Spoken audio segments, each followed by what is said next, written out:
So Ashes series start అయిపోతుంది. One of the most exciting series మొత్తం cricket హిస్టరీలోనే. So Ashes series వచ్చేసి first time నేను చూసింది 2013లో. అది అందరికి తెలుసు, మిచెల్ జాన్సన్ ఆ సిరీస్ ఎంత బాగా ఆడిండో, మ్యాన్ ఆఫ్ ద సిరీస్ ఉండే. సో యాషెస్ సిరీస్ ఎందుకు ఇంత ఇంపార్టెన్స్ ఇస్తారు, కేవలం ఇంగ్లాండ్ ఫ్యాన్స్ ఆస్ట్రేలియా ఫ్యాన్స్ కాకుండా మొత్తం క్రికెట్ వల్లనే యాషెస్ సిరీస్కి చాలా ఇంపార్టెన్స్ ఇస్తారు. అంటే చాలా ఎక్సైటింగ్ ఉంటారు ఈ సిరీస్ కోసం. సో ఈవెన్ ప్లేయర్స్ కూడా వాళ్ళ కెరీర్ ఆన్ ద లైన్ పెట్టి ఆడతారు ఈ సిరీస్ కోసం. సో యాషెస్ సిరీస్ మనం వస్తే ఇప్పుడు ప్రజెంట్ యాషెస్ సిరీస్ ఇప్పుడు స్టార్ట్ అవబోతుంది. దీనికి వస్తే మాత్రం 2 స్క్వాడ్స్ మనం చూసినాం, చాలా పర్ఫెక్ట్ ఉన్నాయి స్క్వాడ్స్ కూడా. వాళ్ళ బ్యాటింగ్ లైనప్ కానీ బాలింగ్ లైనప్ కానీ 2 స్క్వాడ్స్ వాళ్ళు నాకు తెలిసి ఆన్ ద లైన్ ఉంటుంది. యాషెస్ సిరీస్ ఎందుకు ఇంత ఫేమస్, ఎందుకు ఇంత మొత్తం క్రికెట్ వల్లనే, నాట్ ఈవెన్ ఆస్ట్రేలియా ఇంగ్లాండ్ మొత్తం అన్ని కంట్రీస్ యాషెస్ సిరీస్ మీద ఖచ్చితంగా వాళ్ళ వ్యూవర్షిప్ ఖచ్చితంగా ఉంటుంది ప్రతి కంట్రీస్ నుంచి. సో ఎందుకు ఇంత అని మనం ఒక్కసారి హిస్టరీ చూద్దాం. First of all cricket start అయింది 2 టీమ్స్ మీద, England and Australia. First match అయింది 1877లో, కానీ యాషెస్ సిరీస్ వచ్చింది పేరు మాత్రం 1882లో. ఎందుకు వచ్చిందంటే ఈ పేరు, అప్పట్లో ఇంగ్లాండ్ అండ్ ఆస్ట్రేలియా 2 కలిసి ఇంగ్లాండ్లో ఓవర్లో మ్యాచ్ ఆడింది. సో ఆ మ్యాచ్లో ఇంగ్లాండ్ దారుణంగా ఓడిపోతుంది.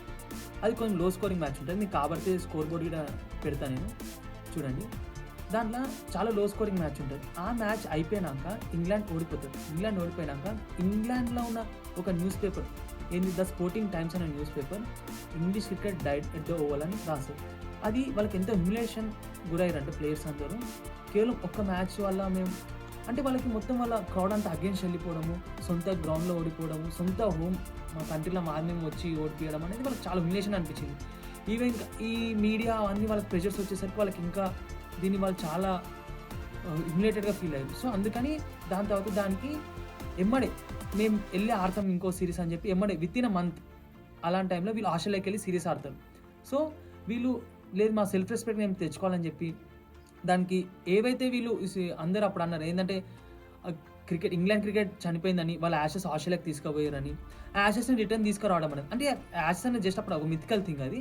కానీ యాషెస్ని తీసుకొస్తేనే మా సెల్ఫ్ రెస్పెక్ట్ వస్తుంది అని చెప్పి ఇంగ్లాండ్ వాళ్ళు ఎమ్మడి ఆస్ట్రేలియాకి వెళ్తారు. ఆస్ట్రేలియాకి వెళ్ళి అక్కడ ఆస్ట్రేలియాని ఓడిపిస్తారు. ఓడిపించి అప్పుడు వాళ్ళకి ఈ సిరీస్ మధ్యలోనే వాళ్ళకి ఒక చిన్న కప్ ప్రజెంటేషన్ ఇస్తుంది. ఆ చిన్న కప్లో వాళ్ళకి బేల్స్ ఒక యాషెస్ ఉంటాయి. సో యాషెస్ తీసుకొని వచ్చి వాళ్ళ సెల్ఫ్ రెస్పెక్ట్ దక్కించుకుంటారు. ఇది వాళ్ళ హిస్టరీ. తర్వాత ఇంకా అక్కడ నుంచి ప్రతి ఇయర్ యాషెస్ సిరీస్ అవుతుండే, అరౌండ్ 2 to 3 years ప్రతి ఒక్కసారి యాషెస్ సిరీస్ అవుతుండే. సో ఇది మన హిస్టరీ. సో అందుకని అప్పటి నుంచి అంటే చూసుకుంటే 1882, ఇప్పుడు మనం 2025 ఉన్నాం. మోర్ దెన్ 150 years, దాదాపు 150 years అయింది. సో 150 years నుంచి ఈ సిరీస్ అంతే ఫైర్తోని, అంతే ఎక్సైట్మెంట్తోని, ప్లేయర్స్ మధ్యలో అంతే నెక్ టు నెక్ వాళ్ళ ఫైట్ చాలా నడుస్తుంది. ఈ సిరీస్లో ఎప్పుడు గిట్ట మనం చూస్తుంటాం, వాళ్ళు కేవలం గేమ్ గెలవడం కాదు, వాళ్ళది ఒక ప్రైడ్. ఇది యాషెస్ మా దగ్గర ఉంటే ఒక ప్రైడ్గా ఫీల్ అవుతారు వాళ్ళు. మనం మామూలుగా చూసే బయలాటరల్ సిరీస్ లెక్క ఇండియా ఆస్ట్రేలియానో లేకుంటే ఇంగ్లాండ్ వెస్ట్ ఇండీస్ ఇలాంటి సిరీస్ కాదు అది. వాళ్ళు ఈవెన్ వరల్డ్ కప్ ఓడిపోయినా వాళ్ళు ఎంత బాధపడతారో నాకు తెలియదు, కానీ నేను చూసిన పర్సనల్ ఎక్స్పీరియన్స్లో యాషెస్ వాళ్ళ దగ్గర ఉంటే వాళ్ళ ప్రైడ్ మూమెంట్ అది. వాళ్ళు మా దగ్గర యాషెస్ ఉంటే చాలు, మాకు వరల్డ్ కప్ లేకున్నా సరే అన్నంత ఫైట్ ఉంటుంది ఇంగ్లాండ్ వర్సెస్ ఆస్ట్రేలియా. సో ఇట్లా చూసుకుంటే మనం ఫస్ట్ టైం నేను ఎక్స్పీరియన్స్ చేసింది కొన్ని చెప్పాలనుకుంటున్నా. దానిలో ఏంటంటే 2013లో నేను ఫస్ట్ టైం యాషెస్ చూసిన. సో అప్పుడు ప్లేయర్స్ అందరూ ఎలా ఉందంటే దాని ముందు ఒక 6 months ముందు ఇంగ్లాండ్ యాషెస్ సిరీస్ అవుతుంది అనమాట. సో అక్కడ ఆస్ట్రేలియా ఘోరంగా ఓడిపోతుంది. సో ఆ ఫస్ట్ టైం నేను అప్పుడప్పుడే నాకు కొంచెం యాషెస్ గురించి తెలుస్తుండే, బట్ నేను ఆ సిరీస్ చూడలే. బట్ లాస్ట్లో మైకేల్ క్లార్క్ అప్పుడు ఆస్ట్రేలియా క్యాప్టెన్ ఉంటాడు. పోస్ట్ మ్యాచ్ ప్రెజెంటేషన్లో మొత్తం సిరీస్ అయిపోయాక మైకేల్ క్లార్క్ ఏడుస్తాడు. అప్పటికి ఆస్ట్రేలియా తోప్ టీం, ప్రతి కంట్రీస్లో గెలుస్తుండే, వాళ్ళు నెంబర్ 1 టెస్ట్ ర్యాంకింగ్లో ఉండే అన్నింటిలో. మైకేల్ క్లార్క్ అప్పుడు నెంబర్ 1 క్యాప్టెన్ ఉంటుండే, నెంబర్ 1 టెస్ట్ బ్యాట్స్మెన్ ఉంటుండే. అయినా సరే క్లార్క్ కేవలం యాషెస్ సిరీస్ ఓడిపోయినామని చెప్పి పోస్ట్ మ్యాచ్ ప్రెజెంటేషన్లో తను కళ్ళ నుంచి నీళ్ళు పెట్టుకుంటాడు. నేను ఎంత మేము ఆస్ట్రేలియా టీం తోపున మాకు యాషెస్ అనేది అది మా ప్రైడ్ మూమెంట్, అది ఓడిపోయినందుకు నేను చాలా ఇట్లయితే చాలా ఏడుస్తాడు. నేను అప్పుడు అనుకుంటాను ఆస్ట్రేలియా ఎంత ప్రైడ్ టీము, వాళ్ళకి ఇన్ని వరల్డ్ కప్స్ ఉన్నాయి, వాళ్ళు అప్పట్లో నెంబర్ 1 ఉన్నారు. అయినా సరే ఈ ఒక్క సిరీస్ కోసం వాళ్ళు ఎందుకు ఇంత డిమోటివేట్ అవుతారు, ఒక్క సిరీసే కదా ఓడిపోయింది, చిన్న సిరీసే కదా ఒక టీంతోనే అని అప్పుడు అనుకున్నా. బట్ తర్వాత తెలిసింది ఏంటంటే ఈ సిరీస్ చాలా తోపని. తర్వాత 6 months తర్వాత మళ్ళీ యాషెస్లో సిరీస్ అవుతుంది. సో అప్పుడు మనం మొత్తం ఆస్ట్రేలియా అసలు విజృంభిస్తుంది, మొత్తం 5-0 వైట్ వాష్ చేసి పడేస్తుంది ఇంగ్లాండ్ని. దానిలో స్పెషల్లీ మిచెల్ జాన్సన్ అసలు మిచెల్ జాన్సన్ చూస్తే అసలు వేరే లెవెల్ బౌలర్. అప్పుడు మిచెల్ జాన్సన్ మించినో లేడు అనిపిస్తుంది. అట్లా ఉంటుంది ఆయన బౌలింగ్. మనం చూస్తే ఫైర్. అండ్ ఇంకా ఈవెన్ స్టీవ్ స్మిత్ అప్పుడే తన కొత్త ఆస్ట్రేలియాకి వచ్చింటారు. తను 3-4 సెంచరీలు, బ్రాడ్ హ్యాడింగ్ కానీ, క్లార్క్ కానీ, వాట్సన్ కానీ, అసలు ఇంగ్లాండ్ని అసలు డామినేట్ అనేది చిన్న పదం, దానికన్నా పెద్ద పదం ఏదంటే అది కంప్లీట్ వైట్ వాష్ చేసి పడేస్తారు. ఆ సిరీస్లో కేవలం ఇంగ్లాండ్ నుంచి 6 ప్లేయర్స్ రిటైర్ అయిపోతారు ప్రెషర్ తట్టుకోలేక. ఇంకా అంటే దీనివల్ల మనకు తెలుస్తుంది ఏంటంటే ఇంగ్లాండ్ ప్లేయర్స్ తర్వాత మనం చూస్తే ఆ సిరీస్ అయిపోయినాక ఇంగ్లాండ్ కంప్లీట్ టీమ్ చేంజ్ అయిపోతుంది. కేవలం ఒక 1-2 ప్లేయర్స్ తప్ప, అలెక్సాండర్ కుక్ అప్పుడప్పుడు రూట్ కొత్తగా వస్తాడు, ఆండర్సన్ బ్రాడ్, ఈ నలుగురు తప్ప టీమ్ చేంజ్ అయిపోతుంది. సో వాళ్ళు యాషెస్కి ఎంత ప్రిఫరెన్స్ ఇస్తారనేది మనం చూడవచ్చు. ఈవెన్ 2019లో కూడా సేమ్ అయింది. ఎప్పుడైతే ఏదైనా ఇంగ్లాండ్ టీం ఓడిపోయినప్పుడు, ఇంగ్లాండ్ టీం ఓడిపోగానే సేమ్ వాళ్ళ స్క్వాడ్ మొత్తం కంప్లీట్ చేంజ్ అయిపోతుంది. సో వాళ్ళు ఆడేదే యాషెస్ కోసం, వాళ్ళు టెస్ట్ టీం ఉన్నదే యాషెస్ని బిల్డప్ చేయడానికి. ఇప్పుడు మనం చూస్తుంటాం, మనం వన్డే సిరీస్లో ఎందుకు ఆడతాం, మనం వరల్డ్ కప్ కోసం టీం ఫామ్ చేయడానికి. So same even Australia, England కూడా వాళ్ళు ఈ టెస్ట్ సిరీస్ అన్న ఆడేది యాషెస్ కోసం టీం బిల్డప్ చేయడానికి. అలా ఉంటుంది యాషెస్ సిరీస్.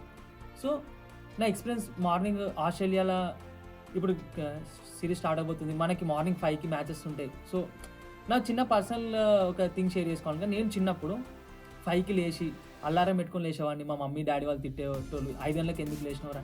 సో 5 గంటలకు లేచి వింటర్లో పీక్, అప్పుడు ఎట్లుంటుంది వింటర్ కూల్ టైం డిసెంబర్లో, సో లేచి పొద్దున లేచి మ్యాచ్ చూడడం అనేది, అప్పుడప్పుడు ఫుల్ నిద్రలో ఉంటా, అప్పుడే మ్యాచ్ చూడడం అనేది అసలు నాకు ఎక్స్పీరియన్స్ ఇప్పటికీ గుర్తుంది, నేను ఎట్లా ఫీల్ అయినా అని.